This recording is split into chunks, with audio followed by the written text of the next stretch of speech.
Hello and welcome to another edition of the Monday Night Wars. It is October 28th, 1996, and we are live with WCW Nitro at the American West Arena in Phoenix, Arizona, the day after a banger of a pay-per-view that was Halloween Havoc.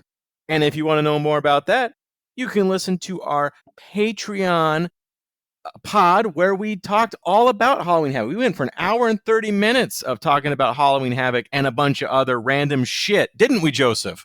Cortez delivers. Flaming hits the ball right field. She is gone. Sorry, that's not what you asked for, but fuck it.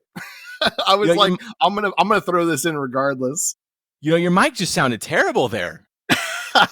I don't know what all that noise was. It's just you might want to adjust your settings. Gotcha. Yeah, we talked about a lot. We went on quite a few tirades. That thing will be like an hour and 20 minutes. Yeah. Well, you know, I said an hour 30. You said an hour 20. We'll see after the editor's done what gets left on the cutting room floor.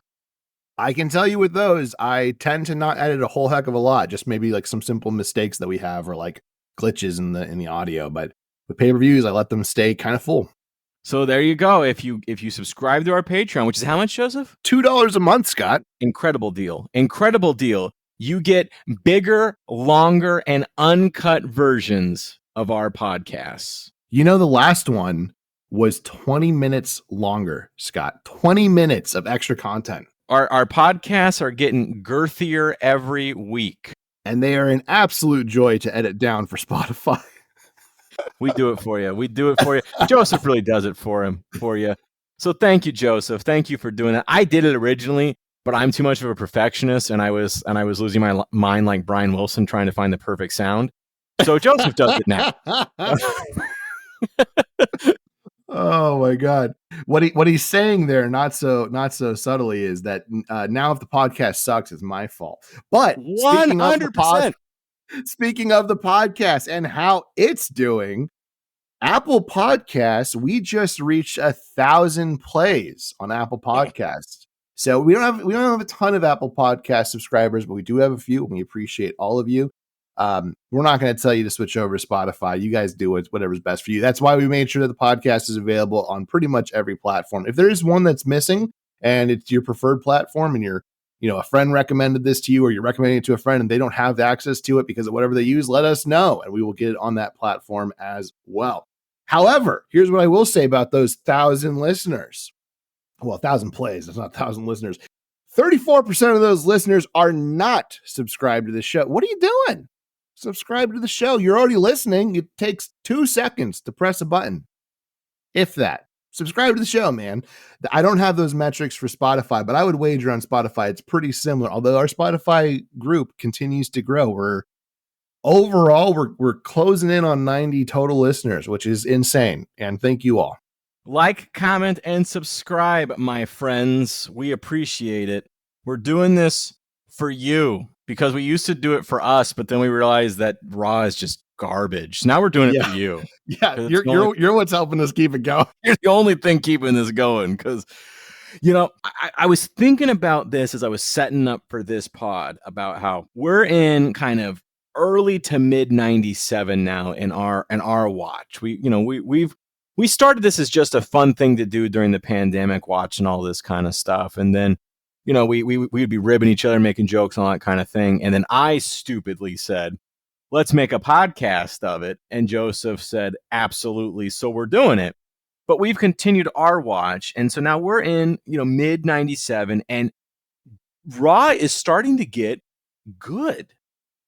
And it just makes me even angrier when I come back and watch these about how terrible they are and how I have to rewatch these. Especially because a lot of the same talent is here on Raw, and they just can't figure it fucking out. They're just not there yet. But we're not there yet either, because we're at WCW in Phoenix, Arizona, at the American West Arena. Hell of a name. God bless America. We got hour one with Tony and Larry, and we love it. Tony, though, has some bad news. He tells us at Halloween Havoc, the Outsiders won the tag team titles and Hogan retained the world title. These are dark days for WCW. They're losing titles left and right. But there was a glimmer of hope because Roddy Piper made an appearance last night. He is in the WCW now, and he is gunning for Hollywood Hulk Hogan. That sounds exciting, Joseph. Any thoughts on this intro, or should we go straight into our first match? Any thoughts that I would have on this intro, you can find if you subscribe to the Patreon for $2 a month. What a salesman. Let's get into our first match then, because we got the World Television Championship. I don't even remember this title. And I didn't realize Steven Regal had it. Do you remember Steven Regal had the World Television Championship? My very first note is I didn't even realize he was champion. It probably happened on Saturday night where everything happens. Absolutely did. Steven Regal, the apparent World Television Champion, is putting his title on the line against Juventud. Jesus Christ, that was so bad. I know. Oh my God. That sounded like a shoddy transmission. Anyways, 3 minutes, 20 seconds. Tell me about this, Joseph. Sting is silently up in the rafters. This is the first time he has done that. It's an iconic moment for WCW. And that will be what he does for weeks and months. He's going to be doing that a lot. Some say he's still doing it. Yeah. He is in the second iteration of his crow makeup. And he will be that way for a while until he adopts the makeup that we all kind of know and love. Six cuts a promo from the crowd saying the NWO will take the Cruiserweight title, but we're doing the WCW TV title. Why are we talking about the Cruiserweight title? Anyways. He can't remember who has what title either, so... That's true. Regal wins fairly easily with a Regal stretch. It's a fun match, but it's a pretty quick one. Gets a B from me. I love William Regal. He's probably one of my favorites of all time, so I enjoy anything he's in. He's just such a great showman. I think that's what really sets him apart from a lot of other guys you see wrestling. He's got it all. He really does have it all. He's a fantastic technical talent. Dude really knows how to wrestle, but he's also just got such great presence of mind, such great showmanship. He's just so good. If you made a wrestler in a factory, it would be Steven William Regal. He's so good. I love everything he's in. So good match. I was a fan of it. I will say this: the six promo you mentioned. That's kind of the new thing they're doing now, right? I guess they've kind of been doing it the whole time, and now they're really doing it. Halloween Havoc. Every single NWO promo was from the stands. And so this seems to be the new thing where they're in the crowd. I don't know. I like it. I think it works. After that, though, we get some stills from Lex Luger and Arn Anderson's match at Halloween Havoc. They're really trying to hype you to, if you missed the pay-per-view, to buy it when it comes back around on pay-per-view. And if you missed the pay-per-view, you can listen to it on our Patreon for $2 a month. Like, whoa, yeah. What a salesman. How you like that? Yeah, that's pretty good, man. Pretty good. But then we just go into our next match. I mean, it's pretty straightforward. We get those stills, and then we get Diamond Dallas Page versus Mike Enos. 4 minutes, 37 seconds. Kind of think I know this one's probably going to go, Joseph. Tell me about it. One thing I will say is before this match, They repeatedly say they're going to interview Steven Regal, and it never happens. Then they go like, oh, we're going to go commercial. When we come back, we'll have that interview with Steven Regal. And then it doesn't happen now. It's DDP versus Mike Enos. It's really funny. I don't know who screwed up on that one, but it's great. This particular match, though, is a decent TV match, and NWO is cheering on DDP as he hits the Diamond Cutter and gets the win. Man, are we there? The answer is yes, we are there. We're at the part where NWO is trying to systematically convince DDP to join them. Commentary immediately is like, we know what they're doing. We know they're trying to branch out. We know they're going for DDP, and they're going to get him because he's dastardly heel and they're dastardly heels and all that stuff. It's fine. I gave it a B. I like the storytelling a little more than I like the match, but I still enjoyed the match. Yeah, I mean, Mike Enos is a jobber, so I mean, we kind of knew what was going to happen there, but this is the storyline. And this storyline leads to some beautiful things. This is good.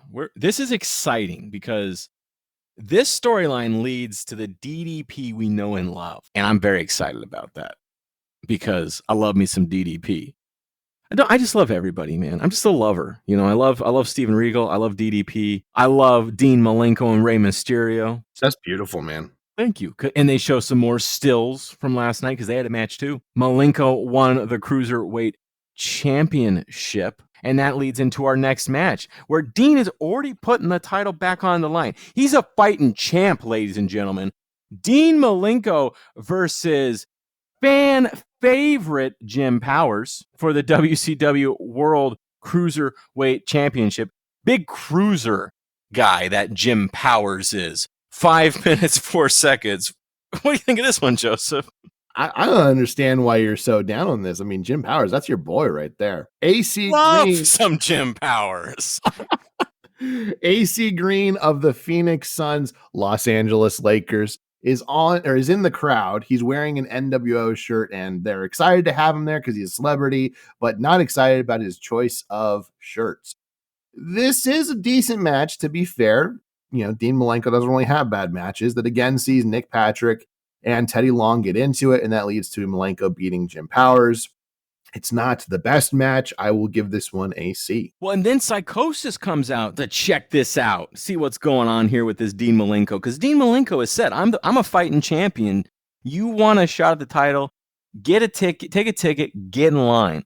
And it looks like Psychosis getting a good look at this Dean Malenko. Might be something a little exciting at World War III with those two. Who knows? I'm just speculating. I certainly haven't looked at the card for World War III. I wouldn't know. Would not know. But what I do know is that everything happens on WCW Saturday Night 605, where Rock and Roll Express is going against Faces of Fear. That's going to be hot. Chris Jericho versus Chris Benoit. That's hot. What are we doing? They are giving us hot matches on Saturday night, Joseph. 605. It's very disappointing. I want to see it, but we can't. And the funny thing is, we really can't. This isn't just us not wanting to watch it. We can't. They don't have physically, it's not available. Yeah. Yeah, it's only a year or two of, and it's really early stuff. It's like the very first, like 80s. No, I think it's more like 93, 94. But yeah, it's not relevant to this. It's got Jim Ross. Jim Ross is like their commentator. I watched like the first episode, and it's Jim Ross. It's crazy. But isn't also Stunning Steve Austin's in it too, right? I think maybe, yeah. I just remember Jim Ross, and I was like, whoa, this is old. And it's like in a gym or something. They do it from the same location. It's in Jim Ross. Whoa. Yeah, it actually is. Yeah, it's the gym. It's the Jim Ross Arena. It's actually a barn, and then they set it on fire. I'm so glad that you took my horrible joke and just ran with it. Yeah, it's a real barn burner, if you will. Such an idiot. What? Anyways, after that, we got more photos. They are selling the hell out of Halloween Havoc. It was good. It was very good. We enjoyed it. Yeah, we enjoyed it so much that if you want to hear about it, you're gonna have to pay $2 a month and listen to the podcast. Oh, have mercy. Still the Faces of Fear and the Horsemen. What? I can't quote Jesse from Full House on the pod? It's great. I love it. Yeah, man. Everyone who listens to the pod, big Full House fan. Absolutely. Yeah. They're like, whatever happened to predictability? Yeah, man, the Paperboy, evening TV. Oh, yeah. You better keep going. You don't know anymore. Now do the. I know the whole fucking thing. Now do the Family Matters one.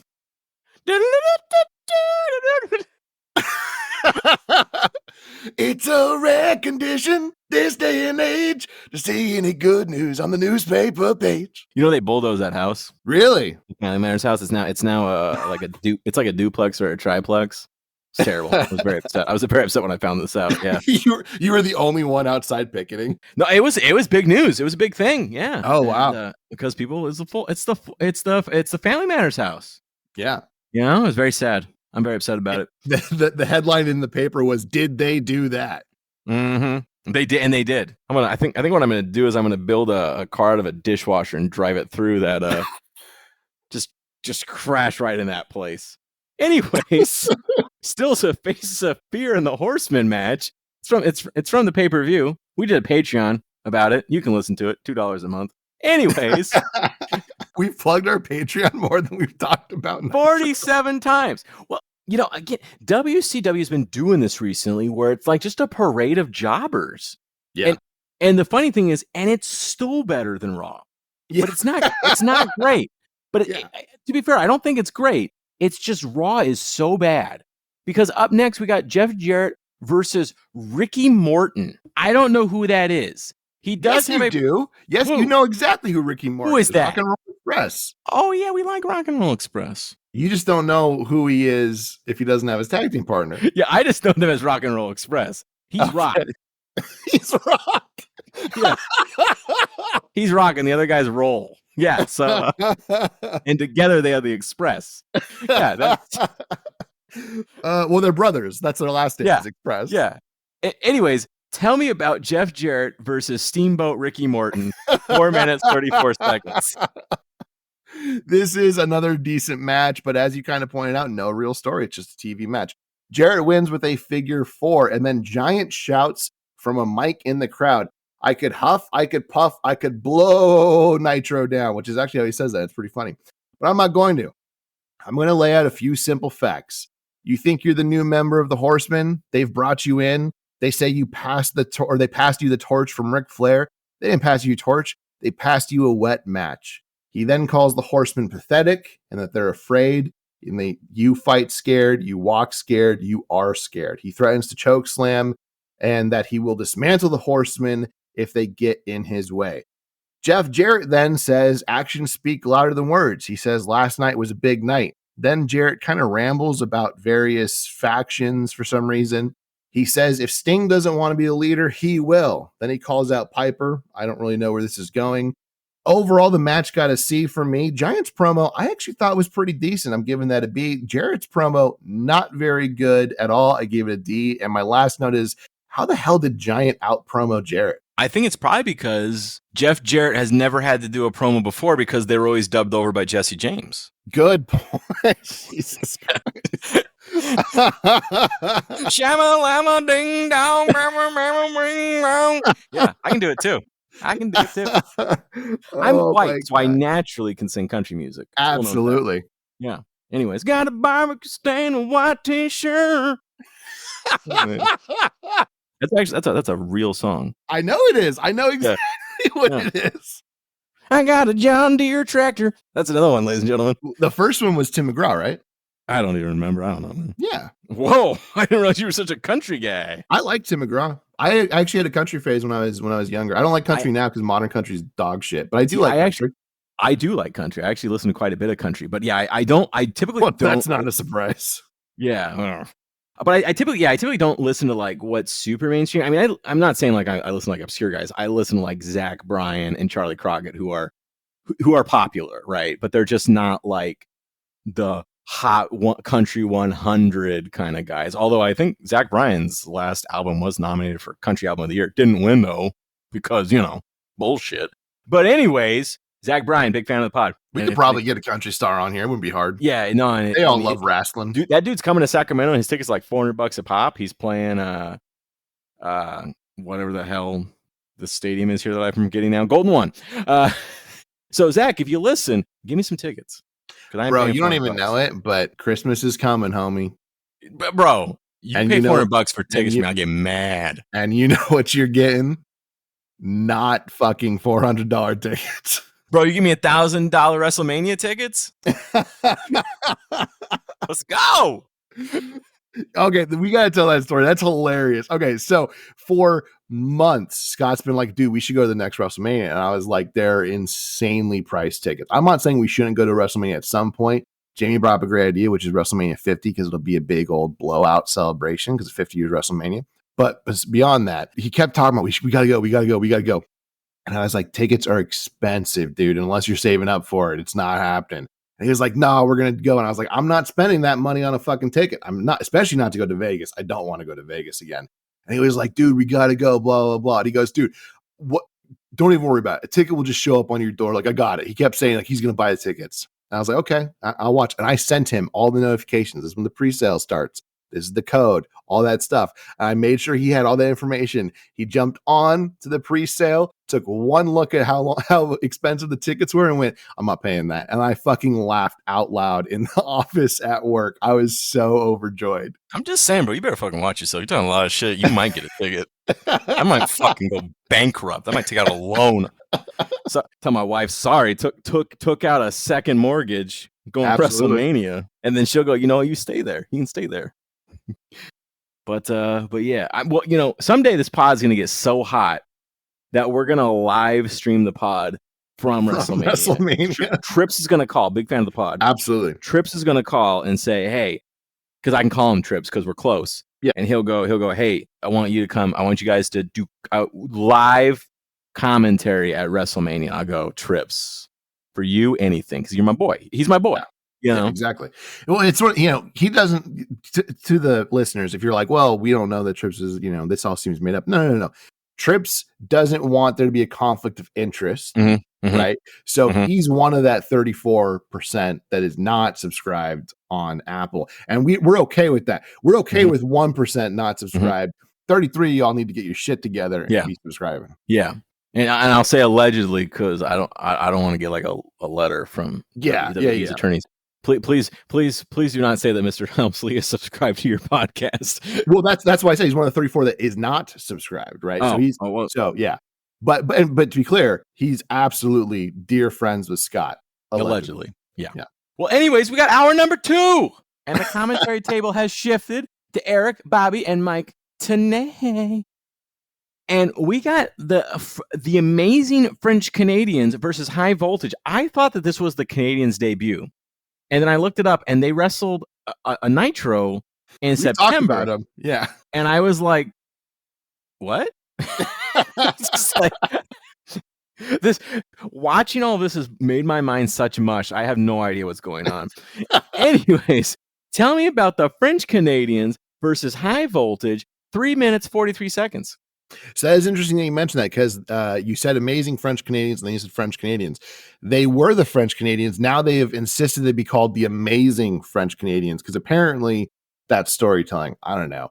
Randomly, the Nasty Boys attack High Voltage. They cause immediate shenanigans and everybody hightails it. And they grab a mic, and Jerry Skaggs talks about being betrayed by Hollywood Hulk Hogan.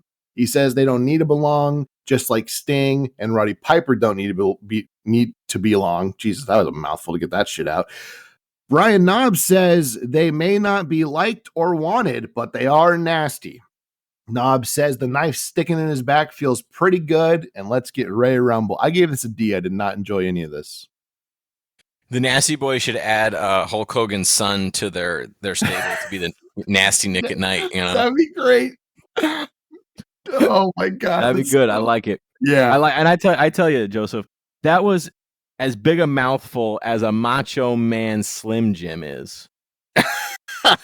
Which is a joke I was gonna make at our Halloween Havoc pod when you jumbled up he did a fantastic award-winning Macho Man, but there was so much he slipped up a little bit, and I was gonna make that joke and I didn't, so I'm making it here right now.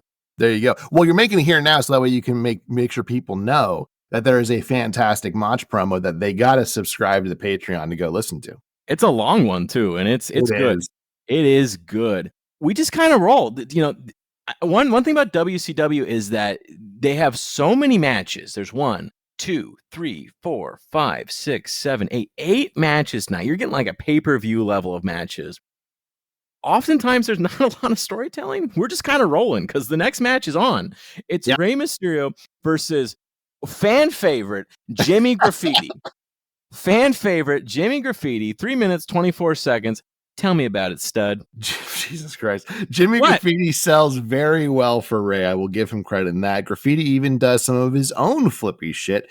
Eventually, though, you know what's coming, Scott. He hit him with the Rana, and it was over. I actually thought this was a pretty fun TV match. I'm giving this a B. I'm kind of digging Jimmy Graffiti. Like, yeah, he's ridiculous, but he also has had 2 good matches in his 2 weeks. He had one good match with Malenko, good match with Rey Mysterio, and he'll probably be off TV soon. I have no idea. Well, and that's always the problem, right? Because there's been a number of wrestlers and tag teams that we've watched over this viewing going, these guys are actually pretty good.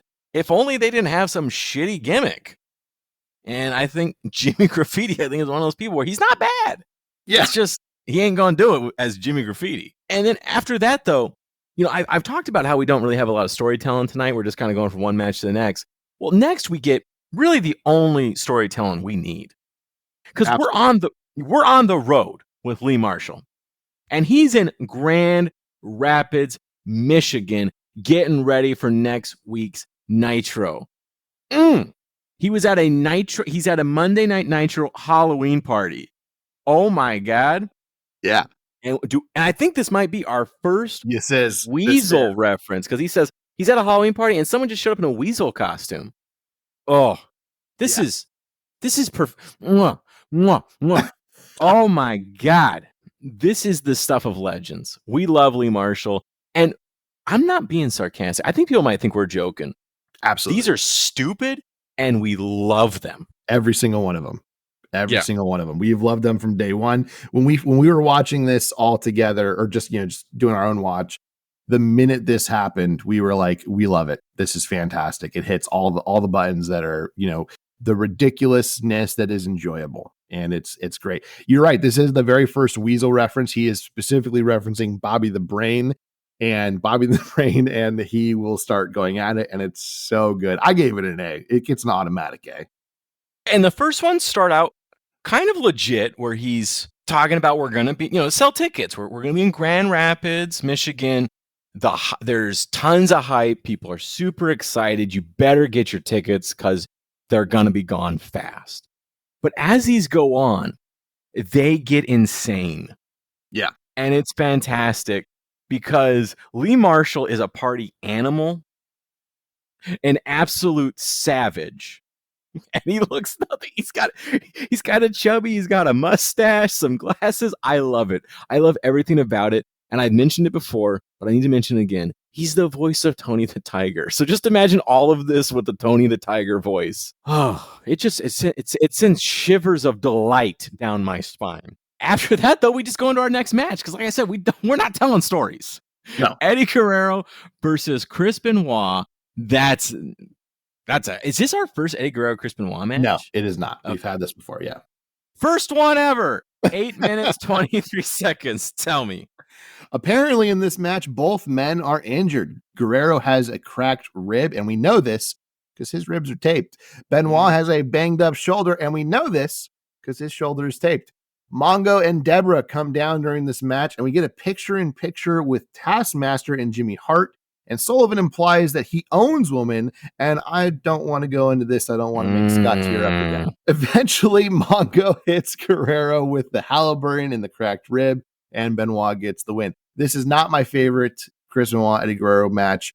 I don't really want Mongo involved with it at all. I'm not even saying that to be offensive to Mongo. I just want to see these two guys wrestle. I do like them selling their injuries, but I gave this a C. There's really not a whole lot going on here. I honestly think that was the best part of the match, the selling the injuries. I thought that they did really good jobs of that.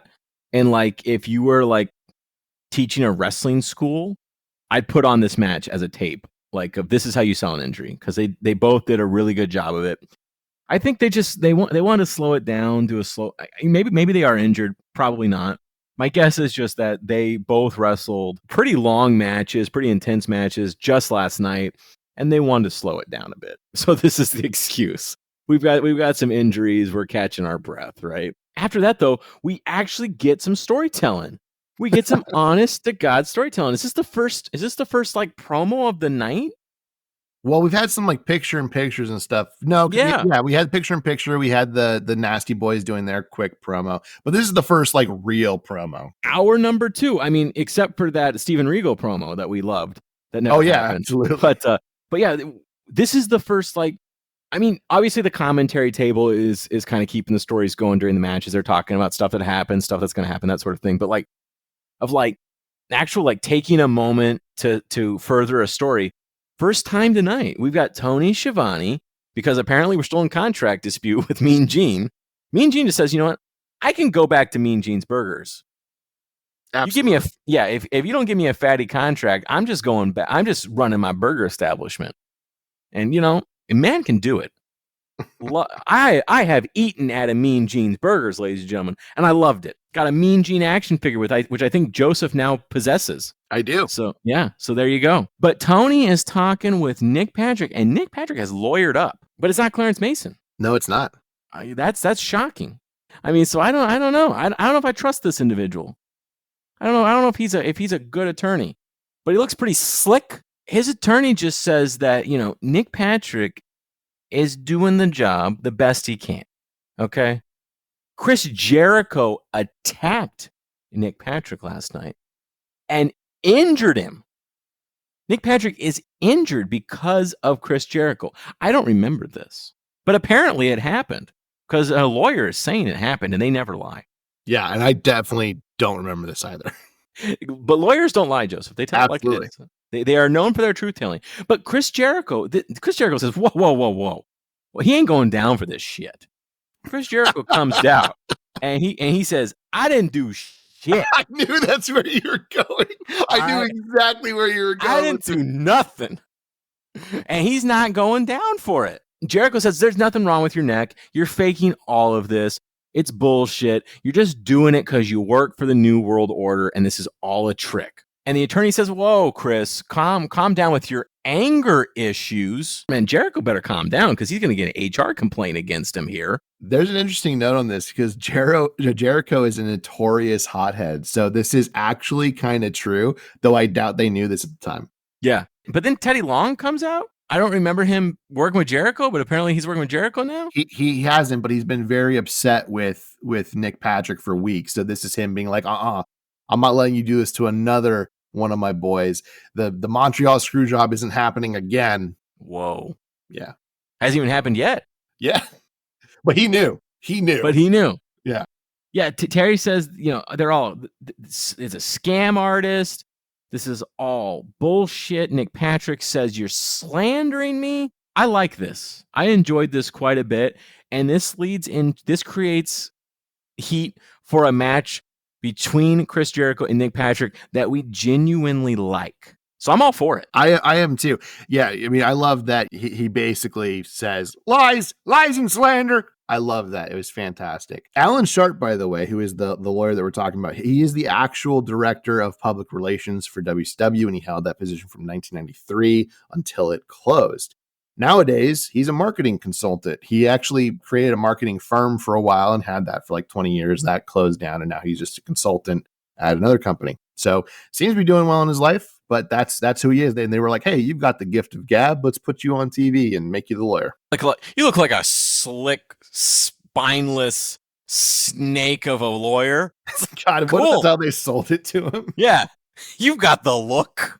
You got a real punchable face. Of a shifty lawyer, of a swarmy, shifty lawyer. Yeah. He's like, sure, anything, great. And then just a single tear came down. Mm-hmm. Mm-hmm. Hey, he's a professional athlete. They're used to it. After that, we go into our next match, which is Lex Luger versus Booker T. Booker T in some singles action. How did this one go, Joseph? Tell me about it. Sister Sherry is with Booker T, but there is no sign of Colonel Robert Parker.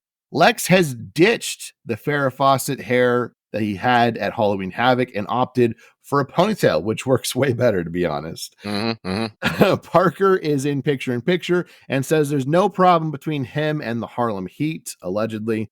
Sting is again watching from the crowd, and Luger eventually realizes this and goes through the crowd to confront him, and Sting just walks away. Luger is counted out because of this, and Booker T wins. And my favorite part of this whole thing, because I did actually enjoy this, is Booker T being like, yeah, I told you I was gonna kick his ass, but like Booker T was like knocked out while Lex went out and did it. Great heel work. Loved it. I gave this a B. It's not an A-worthy thing, but I do enjoy the storytelling. Match was decent. Really, the only thing that was like meh was the Robert Parker stuff. I thought there was good storytelling in this match. I really like this, as really the point was to tell, keep the Sting story going. Lex sees it, as you said, Lex sees his friend Sting out in the crowd. Lex wants to confront him because, hey, Sting, where you been? Right? And then Sting leaves. But Lex gets counted out, the match ends, and Booker T celebrates like he had it the whole time. And that pretty much ends the night, right? We end up showing the whole Piper, Hogan, Piper came out at the end of Halloween Havoc. They re-show it. It's too long to show the whole thing because Piper and Hogan would not let each other get the last word. So they just kept talking to the point where they just eventually had to just end Halloween Havoc. So due to time constraints, we get the abridged version here. Which they say is unedited, but it is absolutely edited. It is 100% edited. There is no way this is not unedited because they went on a long ass time. But that's really it. Piper is in WCW now. He's gunning for Hogan. And that's how we end it. Nope, that's not how we end it. Let me see. What are my notes here? Right after this finishes, Hollywood Hulk Hogan comes to the ring with Ted DiBiase. Oh yeah, I see that now. I didn't break up those two things. It's just kind of one big paragraph. It really is. Hogan wants the lights dimmed and a Hollywood spotlight, which he gets, which, by the way, looks really cool. He says that the NWO has conquered and won the war. Hogan also says that he has the utmost respect for Randy Savage because he had the cross to bear for the whole WCW. It was put on his back last night, and with all the powers in Macho Man's little teeny Slim Jim, he couldn't get the job done. He says he will take real good care of Miss Elizabeth for him, though. He says there's no doubt about who the superstar of the 90s is. He calls Roddy Piper the red-headed stepchild and says that Piper admired and looked up to Hogan and all his accomplishments and couldn't lace Hogan's boots. He says Piper turned chicken and ran away, and Hogan says he's going to have a party now. DiBiase says that they have the world title, the tag team titles, and the U.S. title. And now that they have the foundation set for the NWO, Hogan can and will entertain the crowd. The NWO music hits. Hogan starts to hit his flexing, shirt ripping, and he makes a nod to Cody Rhodes when he cups his hand to his ear to hear better. I did enjoy this. I gave this an A. I liked this, especially I really loved Hogan's revisionist history of what actually happened last night. It was excellent heel work.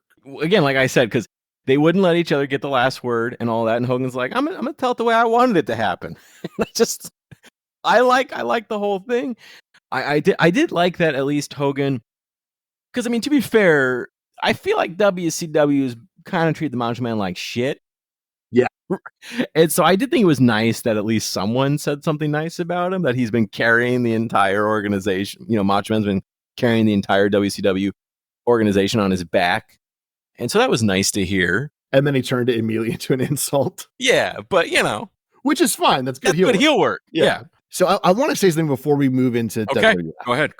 Which is, because we've mentioned this a few times. I think this is the perfect example of it.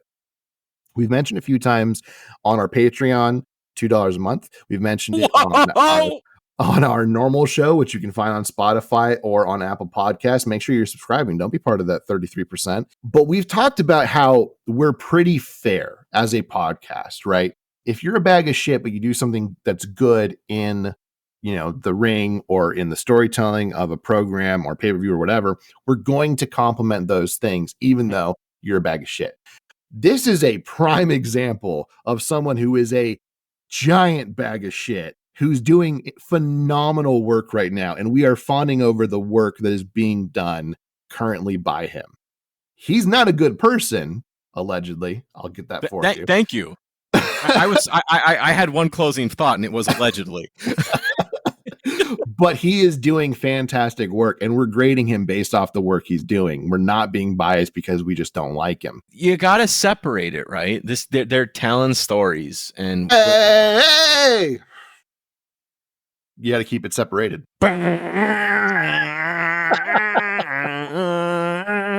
Monday Night Raw. October 28th, 1996, Fort Wayne, Indiana, the War Memorial Coliseum. We got Jim Ross, we got Jerry the King, and we got Vince McMahon on the commentary. You know, I've been hyping it up here. You didn't know, but I was leaving little clues. I was leaving little cookies, little tidbits, little breadcrumbs to what happens tonight. Very exciting. It's all led up to this. Jesse James Double J makes his Raw debut. I almost spit my water out. Finger licking fried chicken. Jesse James is here, man. He is here tonight. He's got his first match as his Double J character, because he's the real Double J, just so you know. Do I need to explain that again? Has it been long enough? No, I forgotten? No. Okay. They don't want to remember just as much as we don't want to talk about it. Yeah, whatever. He's going against Salvatore Sincere. Oh my goodness, how exciting. Tell me about this one, Joseph. It gets an F. It's a bad match. It's boring.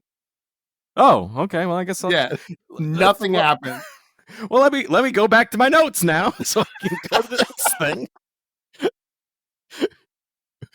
We got a Survivors Series report from Doc Hendricks, but then he's getting interrupted by Stone Cold Steve Austin. Yes, he does. A lot, yeah.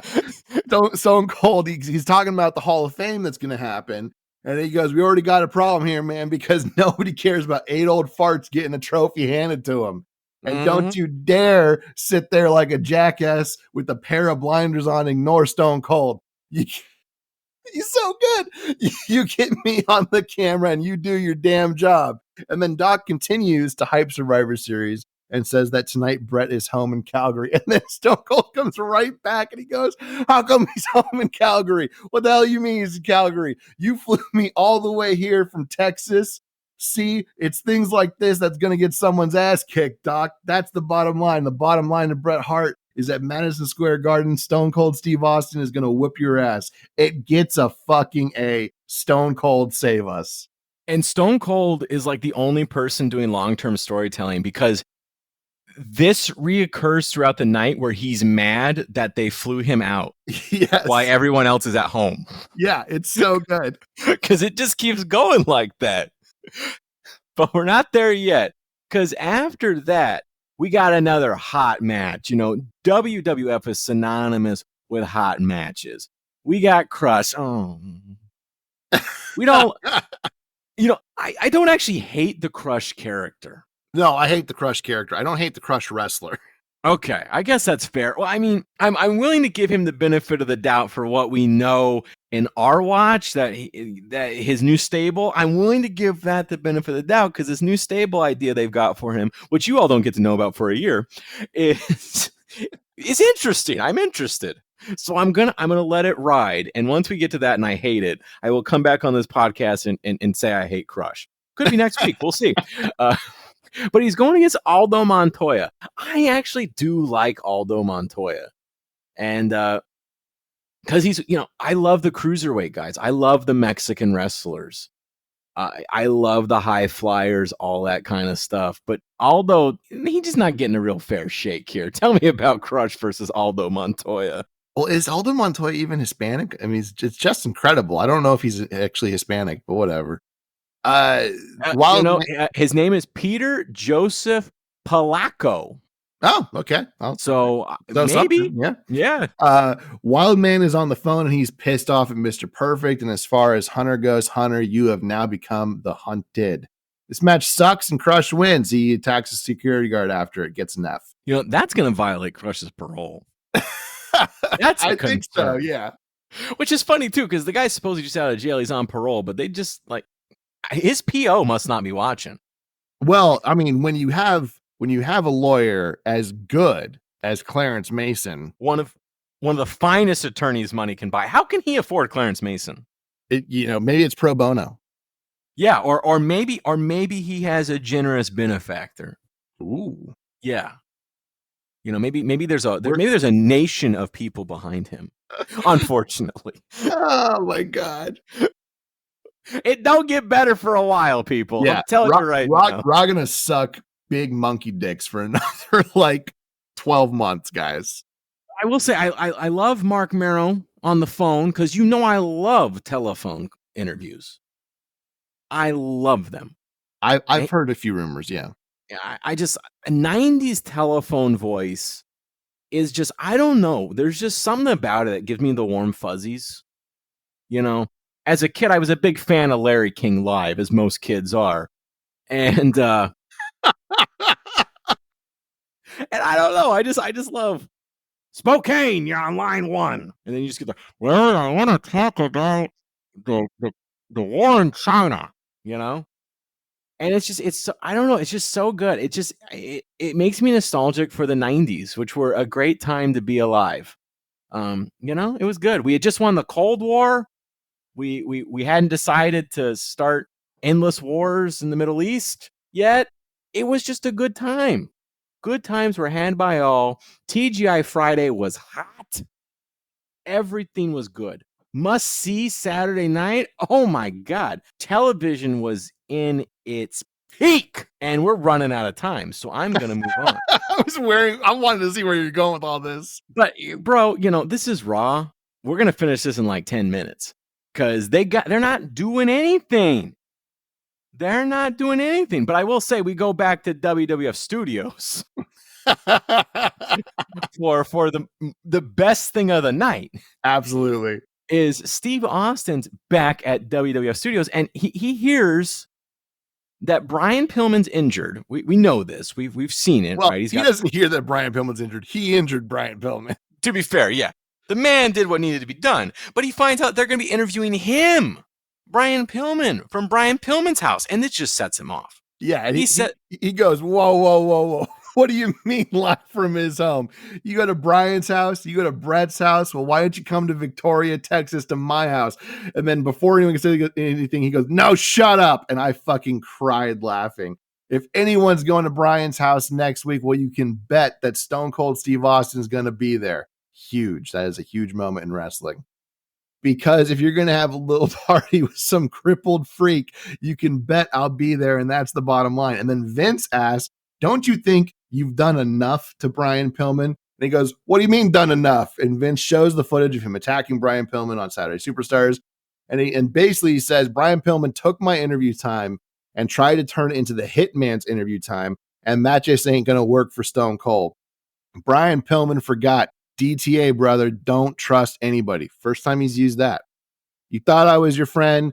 You were the biggest puppet in the world, and I had the strings, and there you were. That's right. He's still a crippled man, and he's got that stupid raspy voice with the 33 third operation. Who really gives a rat's ass about that? It's Stone Cold's time. Shut up. And then Vince goes, why hasn't Gorilla Monsoon taken action against you? And this might be the best part of this whole thing. I've got this written down. This is fantastic. Go ahead. He goes, why do you keep asking me stupid questions? Because you know, Vince, that Gorilla Monsoon is just a puppet. And you know you're the one that's pulling the strings here. You're the boss. Why don't you do something to me? No, shut up. I'll tell you why. Because you're a greedy, selfish promoter. And you know Stone Cold and Bret Hart are going to get it on in the biggest match of the decade, and you don't want to miss out. You want to fill your back pocket, son. But listen to this. If I'm going to make a lot of money from this match, but I'd just as soon kick his ass for free. This really needs to be graded separately from the next segment because they're going to kind of run into a thing that happens right after that. This alone, everything that he's doing is an A+. This is fucking phenomenal work from Stone Cold Steve Austin. Stone Cold Steve Austin is carrying the WWF on his back right now. And the here's the crazy thing. They don't even realize it. He's the only thing worth watching. Yeah. And the amazing thing is, like, he's setting up storylines I'm not even sure he knows he's setting up. Like, he's doing Mr. McMahon. Yeah. Like, at this point, we're not supposed to know that Vince McMahon owns the WWF. He's just a guy on commentary. And Stone Cold is doing the we know who you really are, all that kind of stuff. He's doing Mr. McMahon like a year before Mr. McMahon. It's so good.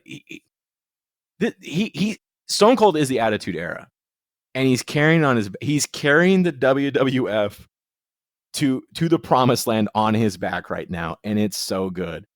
And I can't, and I'm so hyped. This has gotten me so excited to see what we got next. And it's Billy Gunn versus Freddie Joe Floyd. Tell me about this one, Joseph. So what was supposed to happen was we were supposed to go right into the Bret Hart live from his home thing. But when we come back from commercial, we do have Stone Cold on one side, we have Bret on the other side, and Bret has his kids on his lap, and Bret is asked if he saw what happened to Brian Pillman. And then there's severe audio issues or something. And also, while this is happening, Sunny's coming down to the ring at the same time, and her music is playing while all this is going on. What? She joins commentary, and it's Billy Gunn versus Freddie Joe Floyd, like you said. This match is boring and it sucks. Billy wins, gets an F. Yeah, and this Sunny angle is all about Billy's trying to win her back. He's lost the titles, and he thinks the only way he can win her back is by, getting some gold and whatever. We don't care. We don't like it. We don't want it. Done. After that, though, we go back to Stone Cold single-handedly carrying the WWF on his back. Because we finally fix our audio. We got Bret and Austin split screened. Bret actually puts Stone Cold over. Bret says, "I think you're the best wrestler in the WWF right now, but that's because I'm not there." And then Stone Cold just says, he's gonna whoop his ass, and it's fantastic. But I know you got shit written down. I want you to go tell us about how Austin goes ballistic on everybody, including the production guy. Go for it. So Vince says that some say that Bret took so long to come back because he knew that Steve Austin had challenged him. Is that true? Bret says, and before he can say anything, just Stone Cold just goes, "Answer him." And I fucking laughed. Bret says, no, not at all. He had over 12 years with no breaks, and it took its toll. He says that Austin is a great wrestler, like you mentioned. And then Austin just interrupts and goes, basically, loosely translated, you're saying, "Yes, Vince, I'm afraid Stone Cold is going to kick my ass." That's what you're saying. And then Bret says a bunch of stuff, and then he goes, "As far as you kicking my," and then clearly doesn't want to say ass, but finally says ass, and Stone Cold just goes, "There you go." And I fucking laughed so hard. Bret says he doesn't think Austin has what it takes to kick his ass. Vince asks if he has ring rust, and would it have made more sense for him to accept a match with a lesser individual. Stone Cold again shouts answer. Bret basically says no, and Vince asks him, will he continue if Austin beats him? Bret says he's willing to accept whatever happens. And then, because of course he's going to, he says, "No, here's the deal. Shut up. Win, lose, or draw, Bret, it ain't over. You're never going to get through with Stone Cold Steve Austin. You're going to have to kill me first, son." And that's the bottom line, and it's the truth. Win, lose, or draw, I will always be on your ass.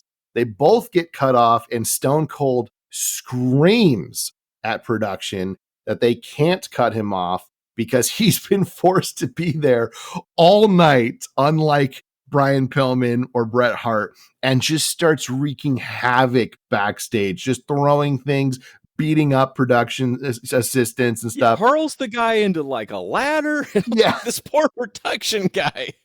He goes fucking nuts. It is fantastic, and it gets an A. It's the best part of the night.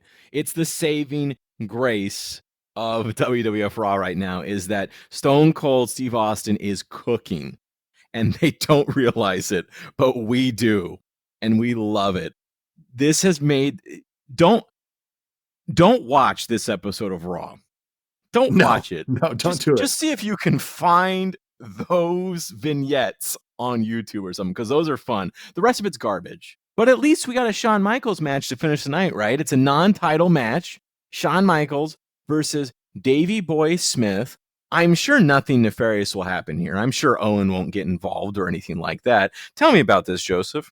Owen is on commentary, and he is naturally hilarious the entire way through, accusing Vin Man of being biased, saying he himself is the only one making the Hart name relevant, saying HBK has stolen his moves. It's great. He just goes all over the place, and basically anything he says is worth listening to.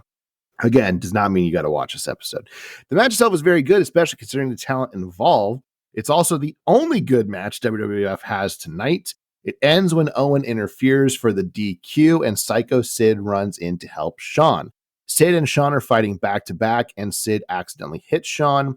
Shawn thinks Sid hit him on purpose and pushes Sid. They get in each other's faces, and Owen grabs a mic. He challenges them to tag team match or to a tag team match, and says that he and Bulldog will put up their tag team gold next week or something like that. This gets a B, but also they redo this angle like a year later. It's hilarious. But it gets a B. This is the only good in-ring action you'll see all night on Raw. It's the only thing worth watching. Owen cooks. He's fantastic. You know, Sid and HBK have kind of like a respect, like a mutual respect feud, and I kind of liked that. That's okay. But man, other than Stone Cold, this is the only thing worth watching. I mean, you're talking about redoing this feud again. If it ain't broke, don't fix it. Yeah. I actually like Shawn and Sid versus Owen and Bulldog. This is the most excitement we've had on Raw in quite some time. This is actually interesting. I'm interested in this. I want to know more. I want to see this. Yeah, Owen says, you know what? We'll put the tag team titles up if you two got what it takes, got the intestinal fortitude to take us on. And, you know, we're hoping for it because we need to see some excitement. We need to see something interesting. I'm excited. I want to see it. I think next week might be good. And, you know, we're going to be live from Brian Pillman's house next week, too, which, you know, I'm sure nothing will happen there. Certainly not one of the most infamous incidents in WWF history will occur. No, not at all. Not at all. But that's for a different night because we're done with this episode of Raw. Joseph, who won? You know, it was close there, but Nitro won. I will say, though, this is one of the better Raws we've seen in a while, not because of the matches. I gave the show itself a C+. The highs are so high, but the lows are so low. Yeah, you know, this is tough because, again, I think WCW's at this place where they're kind of doing the same thing match-wise, where we're just seeing a lot of jobber matches, right, on both shows. So really what elevates it is the quality of, I guess, the in-ring product to an extent, which I do think WCW, even though they're jobbers, they're better matches. Yes. But also the storytelling. And up to this point, WCW has had better storytelling, right? The NWO is so hot. It's so exciting. It's very interesting. Everyone's enjoying it. But this Stone Cold Steve Austin stuff, this could change things, Joseph. I can't predict the future, but I'm just saying this Stone Cold Steve Austin guy, he might go places and he might take the WWF places, and the WCW better watch out. That's big. Yeah, it is. It is. But I think, that does it for me. You got anything else going on? I am good to go. We got a World Series game about to start, so I got to run over to that. Man, you're running all the way to the World Series in Los Angeles? You're 100%. running? Yeah, and I got 17 minutes to get there from Texas. So my God, man. Well, good luck to you. Godspeed and go Dodgers. we just lost 50% of our listeners. Absolutely. Because some people really hate the Dodgers, man. I don't know if you know this, but we're from the Los Angeles area, though, guys. So you can't give a shit. We're allowed to like the Dodgers. Yeah. And also, people who hate the Dodgers are dipshits. Well, all right then. You've heard it here. You heard it first. Breaking news. Anyways, thanks for listening. We appreciate your continued support. We hope you're enjoying it. Don't forget to like, comment, subscribe, send us emails. We respond to emails from people. If you like something we're doing, if you don't like something we're doing, if you want more of something, less of something, let us know. That does it for me. Have a good night. Bye, guys.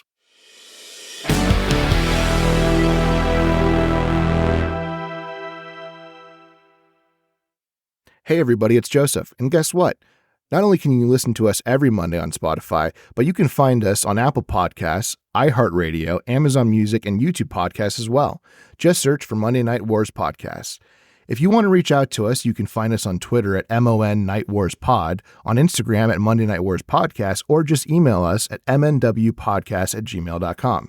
And finally, subscribe to our Patreon at Monday Night Wars Podcast. For $2 a month, you get every pay-per-view from WCW and WWF during this era, as well as additional content later on. Once again, thank you for listening. We'll see you here next time on the Monday Night Wars podcast.